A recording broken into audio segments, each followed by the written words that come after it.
Recording. Tanner, take it away. I can't wait to hear what you got to say.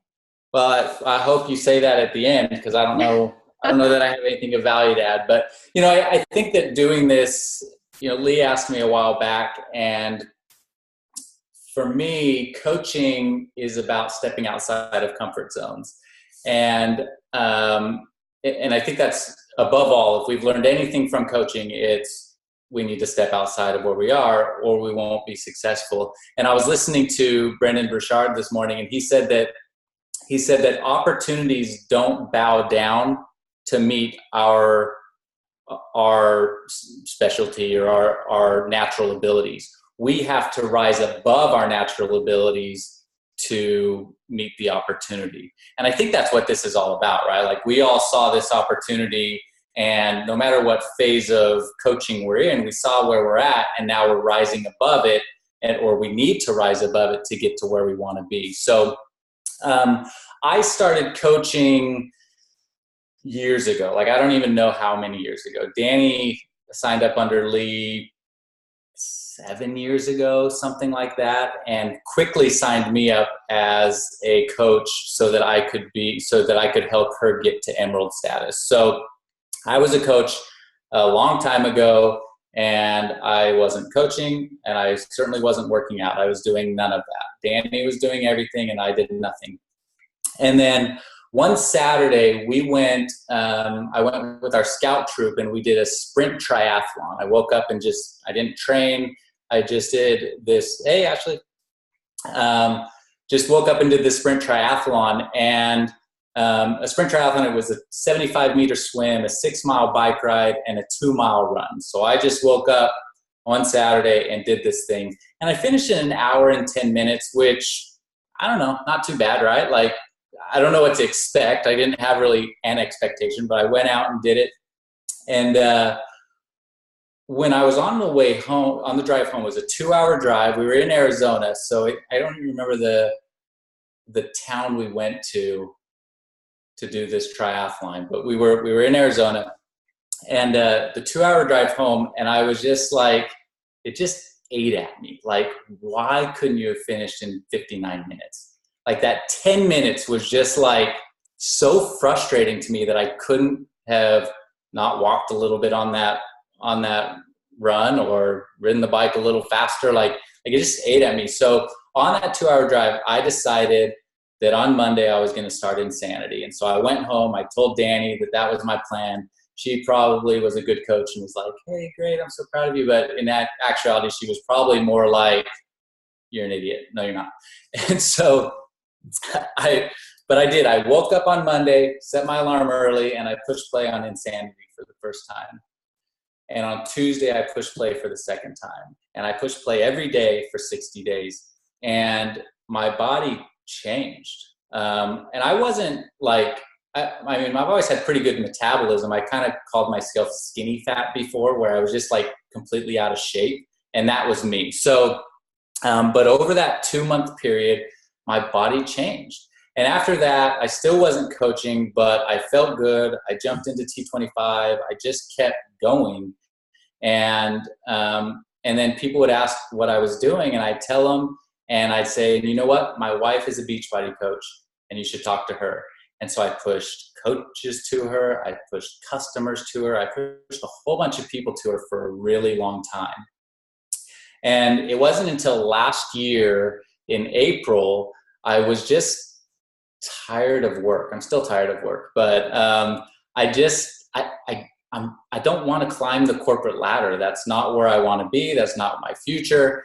And so I started looking at coaching, and I just thought, you know what? I can do this thing. Like, there's no reason why I can't just do it. And so last April, I started my first challenge group. I was nervous. I was scared. I didn't really know what I was doing. I got my sister in it, and I got Danny in it. And then I think 1 or 2 other people signed up, and I just went. And from there, I just decided that I'm not going to stop. Kind of like when I did Insanity, I'm just not going to stop. And so since that day, I haven't quit trying. I haven't quit testing new ways to do things. I think importantly, I haven't quit on our challengers, and I haven't quit on myself. And I was doing 80-day obsession the other day, and if I don't remember what day it was, and y'all are probably doing it, and you're like way farther than I am. I think it was probably day like 13. And Autumn said, she said, "You may see me struggle, but you won't see me quit." And it just like stuck with me. Like that's my anthem. Like that's it. Like no matter what happens, don't quit. Be here a year from now. Be here 5 years from now, and things will happen. So that's like how I got started in this thing. And I don't know that. I mean, Ashley will tell you, but maybe I'm an amazing coach. Maybe I'm not, but I'm there, right? And I reach out and I kind of just fake it till I make it. You know, like I just think that that's what you have to do in this business. And so that's kind of what I've done. And hopefully, Ashley, I'm faking it all right. But so tonight I'll talk a little bit about momentum and how we get it, how we keep it, or how I've done it, and what are the daily habits to just kind of keep doing that. And so as I do it and as I jump into it, there's really three things that I just, like, aside from all of it, I just assume you're doing. And if you're not, I assume you're starting to do. And they're going to sound a lot like vital behaviors. Like they just are. So like the first one, I assume that you believe in these products. They've changed my life. I've witnessed people in our challenge group change their lives. Like they just work. And so I assume you're doing a program. I assume you're drinking your superfood every day. Like that's just like one, right? The other thing is I assume that you're listening to personal development. So this has been the biggest game changer for me in just every day personal development, because everything I'm going to talk about today came from either Champions page, something I heard in a national wake-up call, something I heard from one of the books I'm reading, and I heard it. And I thought about how it can work for me and what's my method of action. And then I adapted it to me and just kind of pushed into it. So, so that's the two things. And then the third one is, I think the faster you can go from I'm in this to make money to I'm in this to help people, the better off you'll be. And so for me, we have a girl in our challenge group who messaged me a couple of weeks ago, and she just said, "Hey, Tanner, I just want to thank you because I've had a lot of coaches and a lot of people try and help me before, and nobody's helped me like you are. And I can tell you're not in this for the money." And I said, "I have to be honest with you. I don't even know what's in my bank account. I haven't looked at it. I don't know what it is. Like, certainly we're all in this for the money. Like we want to grow a business. That's why we're here. But the faster you can disassociate, like I'm in it for that, and switch to I'm in it because I want to help people, the money will take care of itself. But we're here to help people." And so those are kind of the first three things. Like you're doing your daily workouts, you're doing personal development, and you're helping people. And when you go into it with that mentality, then I think the rest of these things will be easier and make a lot more sense. So as we talk about momentum, and I had to look this up because I don't know, like I've heard it all the time, but Newton's first law, and I was not good in school, certainly not in science, but an object in rest stays in rest, but an object in motion stays in motion, right? And so if we're not doing anything, we can't expect results. If we are doing things, we need to continue to do them, and then we can expect results, right? We've all read, or most of us have read, the compound effect, and you know the things that's why it's always the first book recommended, because it's like that's what you do. Like if you do this and you do it consistently over time, then you'll get to where you want to be. So, and I truly believe that. And it doesn't mean it's something that's going to happen fast and overnight, but it will happen in the long run. So momentum is about is about starting the motion, staying in motion, and consistently building. And then in our business, what that means is consistently adding people to our funnel. And once they're in the funnel, then it's connecting with them in a real, authentic, sincere, and caring way, and then continuing to nurture that relationship over time. And over time, those people will be compelled to join you, right? But they really are waiting to see what you're going to do. And especially if these people are in a cold network, like, you got to warm them up. Like, if you don't warm up the people, they're never going to join you. And so that's what, and Jen, you asked about my posting and those sorts of things, and we'll talk about that a little bit, but that's what that's about. It's about nurturing those relationships. And so there's a couple ways to do that. So, the first thing is growing your cold network. So we've all got our warm network, and sometimes people join us and sometimes we don't. Sometimes it feels tapped out. But I think to really grow the business, it's probably coming from people you don't know today. And so I do that a couple of different ways. And most of what I do is on Instagram. I do a little bit on Facebook, but a lot of Facebook, what I do is just taking the posts that I do on Instagram and adding to Facebook. And I used to, kind of be really scared or timid about what I was posting on Facebook because Instagram's people I don't know and Facebook is people I do know. And I don't really want to bother the people I do know. Like, I don't know if you guys have felt that way, but that's like how I felt. And like, now I don't care. I just really don't care what those people think. And I told Lee this the other day in the book, The Entrepreneur Roller Coaster. Have you guys read that? So in that book, he says something to the effect of at the end of the day, these people are not going to be at your funeral. They're just not. I remember what he said. He said the number one determining factor if people go to a funeral or not is if it's raining. And so these people just aren't going to come to your funeral. And some of them are, but some of them aren't. And so I kind of took that and I was like, well, I don't care what they see. Like, I'm just going to post and they're going to deal with it and they're going to live with it and everything's going to be fine. And I don't think I don't know if they've unfollowed me, but that's okay because I'm trying to grow a business and the business is about me and the business is about my family. And so if that's what it's about, and somebody doesn't want to follow me, then that's okay, because there's a lot of people who will continue to follow me, and those people are going to be just fine with what I'm doing. So I don't know. I'm probably rubbing you all the wrong way as well, and you'll stop following me or you'll hang up the phone.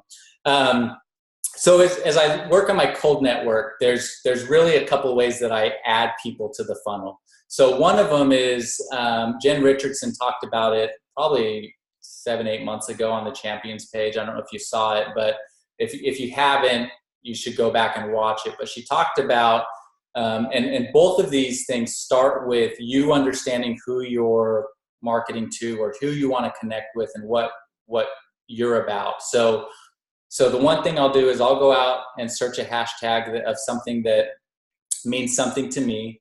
I'll go in and look at the people who are in that hashtag, and I'll find people who I kind of want to be friends with or want to relate to. And then once I've found them, I'll go in and I'll like 2 or 3 of their pictures. After I've liked 2 or 3, I'll maybe comment on 1 or 2. And only after I've done that do I follow them. So, and I think just for me, it's psychological, right? Like I'm liking your stuff and then I'm following you because I want to like your stuff. And most of the time, a lot of the time, these people will follow you back because you've already kind of done the vetting process that these are people that you kind of want to be friends with. And so they'll kind of follow you back because of it. And so once you've done that, you'll start to nurture that relationship. And I'll talk a little bit about that in a minute, but right now we're just adding people to the funnel. So the second way that I add followers and get people to follow me back is, and this one is not as personable, but if you're in a pinch for time, like people these days talk about power pockets or pockets of time, right? So if you only have like like 3 or 4 minutes of time, like, you know, you're checking your phone while you're in the bathroom or whatever, and like you've got like 3 minutes and that's all you've got, like you can do this one. So just go into Instagram, find something you associate with. So for me, I play the guitar, so I might go into Taylor Guitars, and I'll go to their followers, and just really quickly I'll go down and follow 25 people, 50 people, like, and sometimes I'll look at them and make sure that there's still people that I kind of want to associate with. Like, you know, if there's kids or if there's like crazy people or whatever, like I won't follow them, but I'll just kind of go down bulleted and just follow people. And inevitably, you know, if I follow 50 people, anywhere from 5 to 10 are going to follow me back, right? And so they're getting into the funnel a little bit. And so again, that one's not as personable, but if you're pinched for time, you might try that. So those are really kind of the two ways that I just kind of methodically add people to the funnel. Any questions on that before I go on? No, makes sense. Yeah, that's good advice. And those people, again, it's and all the time this is happening, you're posting content on your page, content that is real and relevant, and you're posting to your stories. So you're creating a space that they want to come and they want to see. But again, you can't just, this isn't Field of Dreams, right? Like people just aren't coming because you're building it. In Instagram, for sure, you need to go and connect with them first and get them to come over to you. So once you've done that, so now you've got, you know, say there's 15 to 20 people who followed you one night. So I would, the next day or 2 days later, I would go in and I would send each one of those people a private message. And so if you're consistently every day, you should have new people that you can go back and message. It says my internet connection is unstable. I don't know what that means. I blame Danny. Is Danny on the phone? Yeah, I blame her. Once those people are, let's see, so you'll go you're adding those people, and so every day you should have a couple more people, or 15, 20 more people that you can talk to. And so I'll go in and I'll send each one of those people a private message. And it's really something basic, and it's a form message, and I think this kind of started with Jen Richardson's talk as well, but I'll just say something like, and Ashley, I probably did this to you. I'm just telling you now, like, this is probably exactly what I did and why you're sitting here as a coach today, because I'm pretty sure I did exactly this. So I said, hey, Ashley, I just wanted to reach out and say thank you for following our page or following my page. We love sharing our lifestyle with others, hoping to inspire and motivate them to reach their goals. So thank you for your support. And I leave it at that.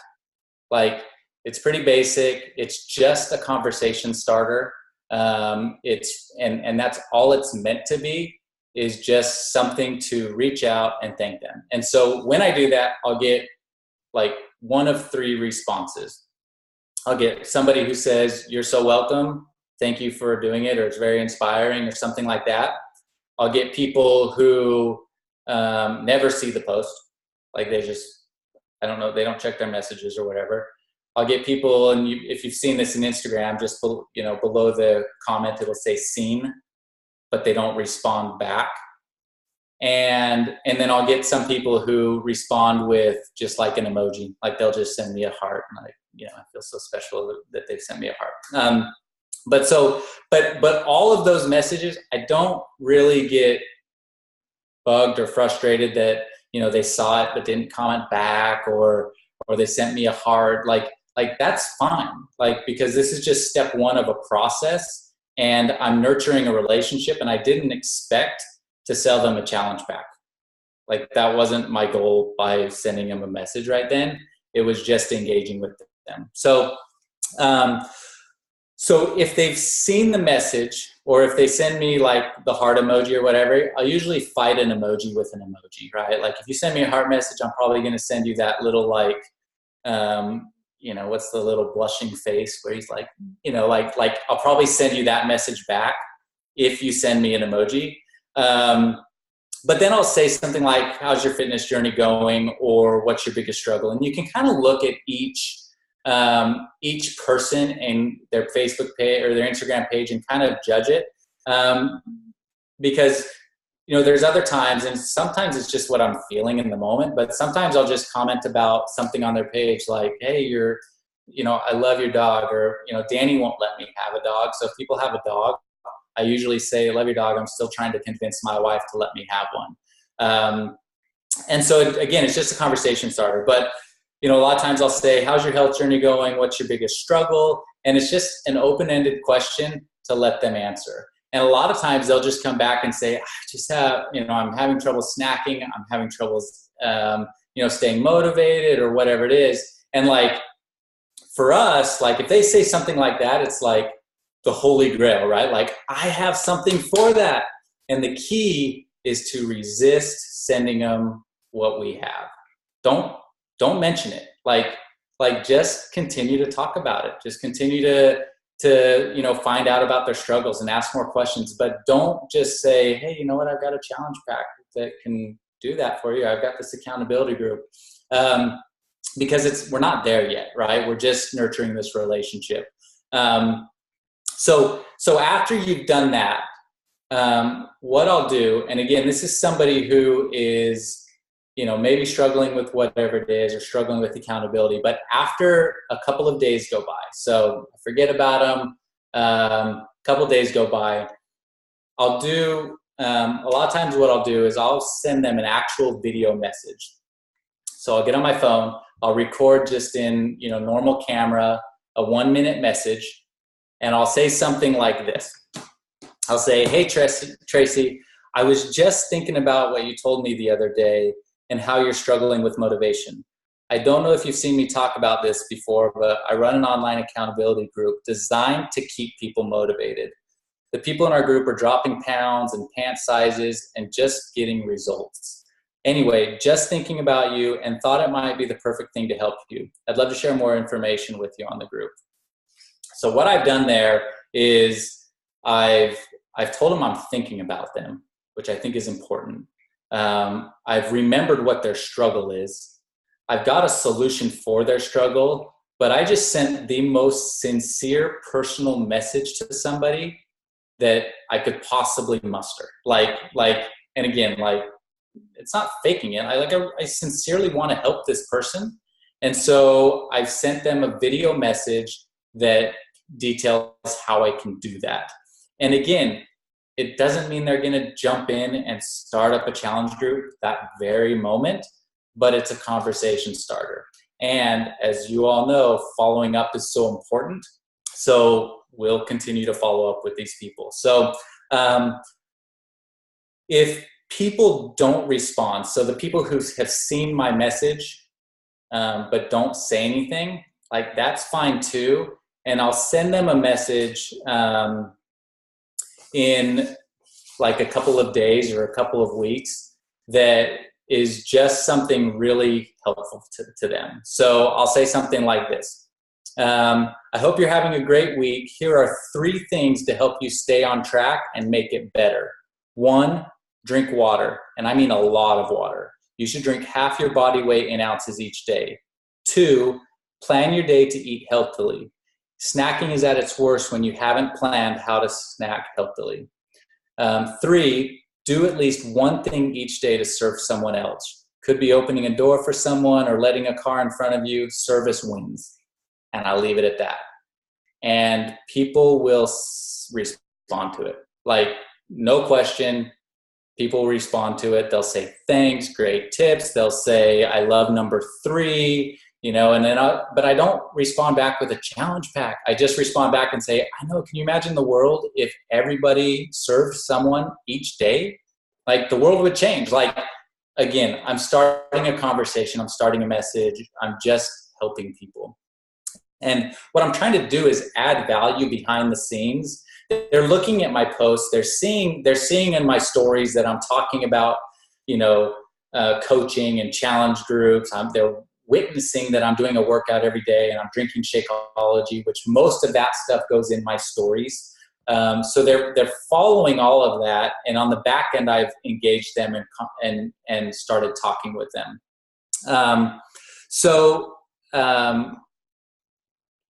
And I think that when we as we consistently do that, people will just naturally kind of get more comfortable with us, right? Like again, we're trying to turn a cold market into a warm market. And once we've done that, then they'll be ready to join us. So the next thing I would do is get your challenge group ready, and you have one starting on April 3rd or whatever. Then I would message that person and say, hey, I don't know if we've talked about this before, but we have an accountability group starting on April 3rd, and love to invite you to join us, or however you want to say it. But you've already created that warm market, so now you can talk to them, and now they're going to feel comfortable with joining your group. And I think honestly, that's what I do. Like every night I'll sit in bed and I'll just message people. And I think that overcoming that fear of messaging people and inviting people is just like, I don't know any other way to say it except you just have to do it. And so like, I know it sounds like so blunt, and you're sitting there going, but then I have to say something to them. But I'll tell you a story. When I was like 14 or 15, I had like the biggest aspirations to be to play rock concerts all over the world. Like that's what I wanted to do. I had just been playing the guitar for a few years, and like it was on my goals to rock the world. And I remember one Sunday I was asked to speak in our big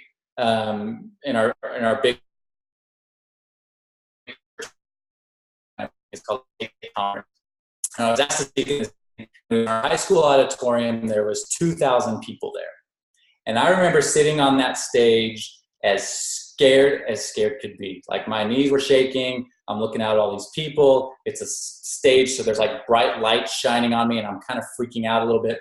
And I remember right then in that moment thinking, Tanner, what are you doing? You want to play music in front of people for the rest of your life, and you're scared of this?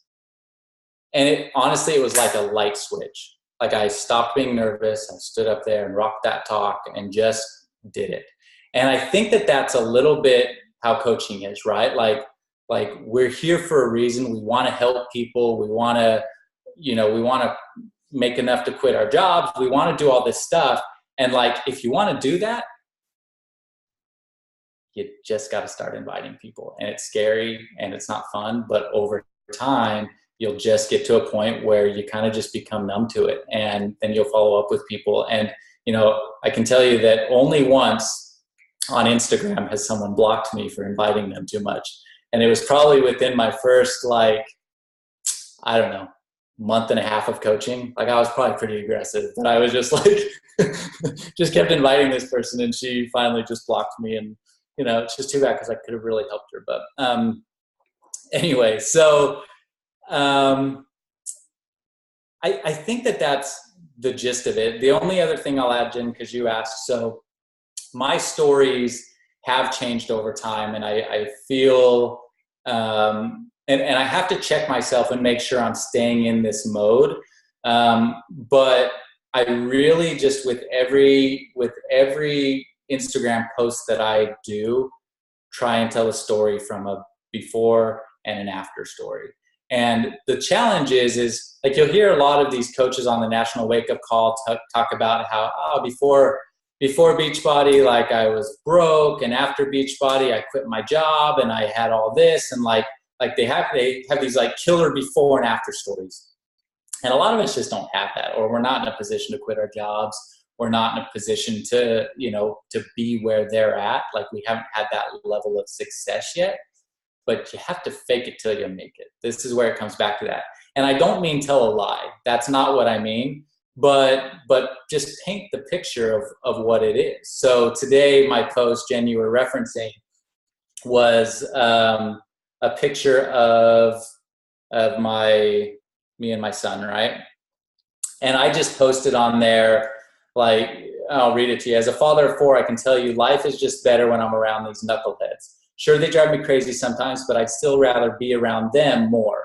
Before coaching, I didn't think that was even a possibility. I assumed I would work in an office until I retired around 65 to 70 years old. Now I'm rethinking that narrative. I'm growing a side business that I love, getting healthy, and helping others do the same.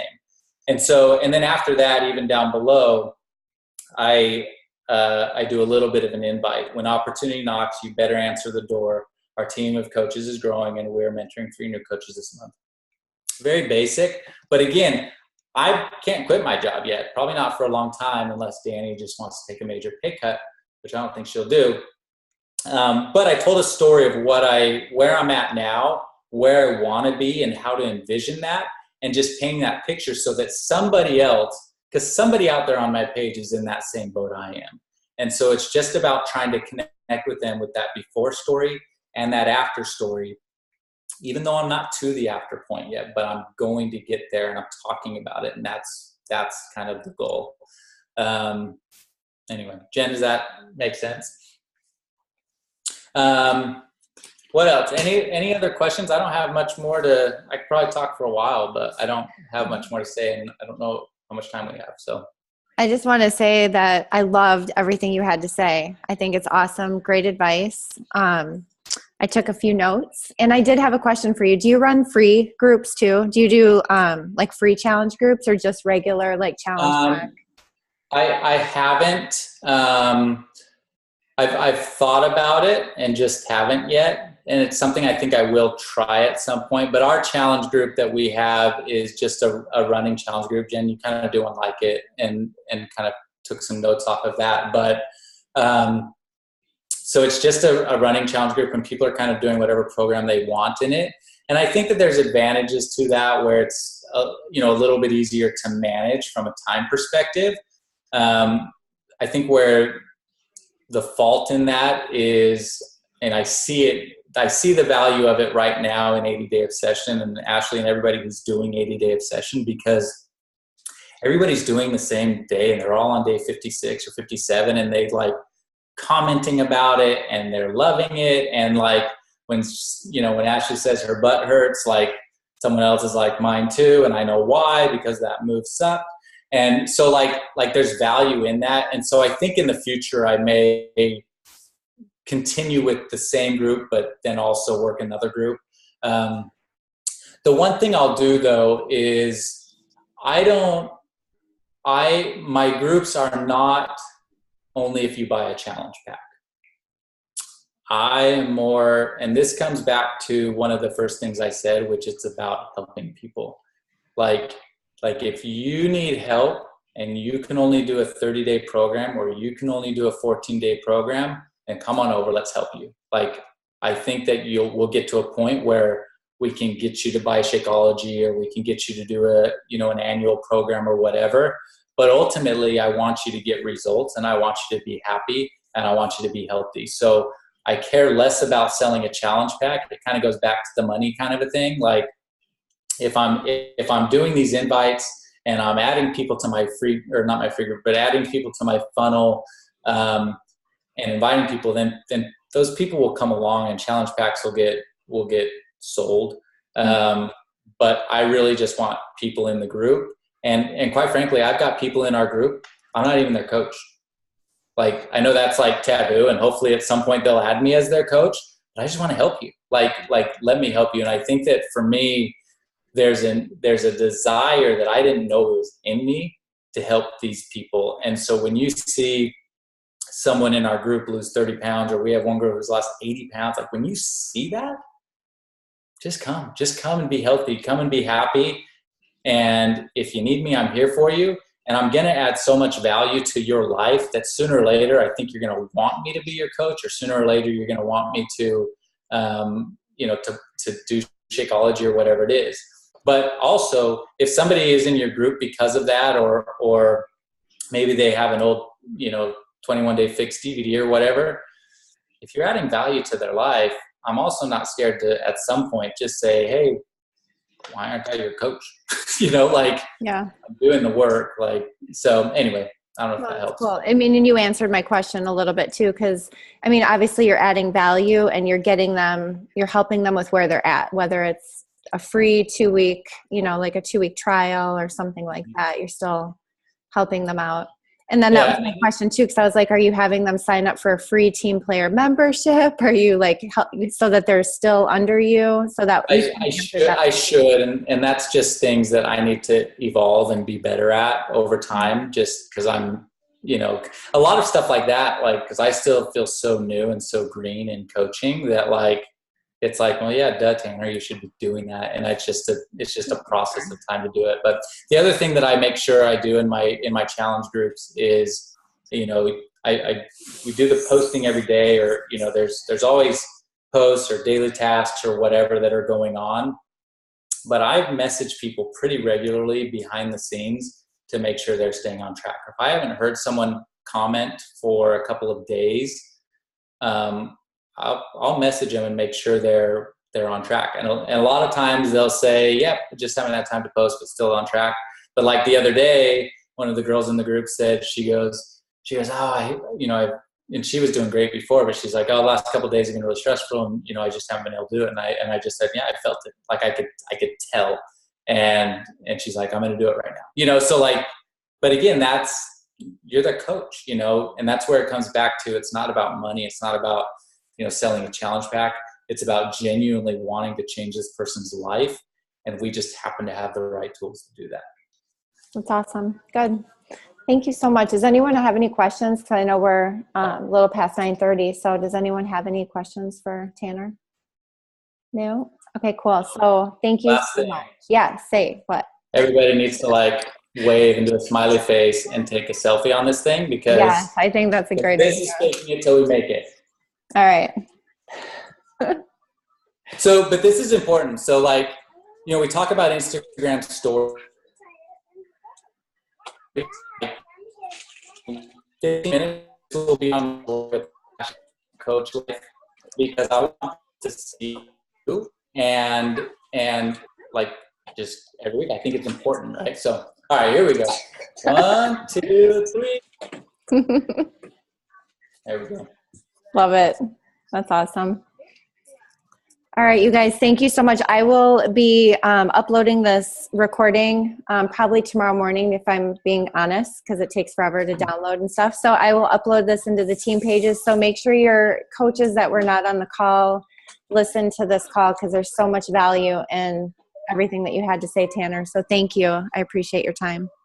You're welcome. Thanks, guys. Awesome. Thank you. Good night, you guys. Thank you. Good night. Bye. Good night.